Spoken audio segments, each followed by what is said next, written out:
New data from the U.S. government shows that China was responsible for incurring the highest portion of America's trade deficit for goods and services in 2016. As our Kim Jung-soo reports, this means that Beijing inches closer to being labeled a currency manipulator by the Trump administration. According to the U.S. Department of Commerce on Tuesday, the U.S. suffered an overall trade deficit of over $502 billion in 2016, which is 0.4% higher than 2015, and is also the highest in 4 years. By far, the biggest deficit was with China at more than $347 billion. In a distant second was Japan at about $69 billion, followed by Germany at $64. Korea was in seventh at $27.7 billion. One reason for the bigger deficit last year was that exports were hit by a stronger dollar, which has risen 2% since President Trump's election. It's something he will likely seek to reverse.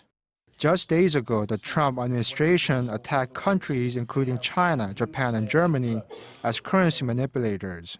According to U.S. Treasury standards, a country can be considered a currency manipulator if it meets 3 criteria. It needs to have a trade surplus with the U.S. of over $20 billion, a current account surplus worth more than 3% of its GDP, and lastly, it must exhibit a history of deliberate currency depreciation. Last October, under President Obama, the U.S. Treasury Department put 6 countries, China, Germany, Japan, Korea, Taiwan, and Switzerland, on its preliminary watch list used to monitor unfair currency practices. Some pundits say the latest developments could mean the new administration won't wait until the Treasury Department releases its next foreign exchange report in April, but will go ahead and designate China as a currency manipulator to justify enacting trade retaliatory measures. In a statement last Friday, the Chinese government rejected the allegations made by President Trump.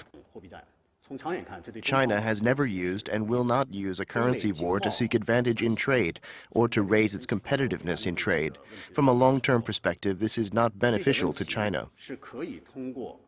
Korea is not safe from this perception either.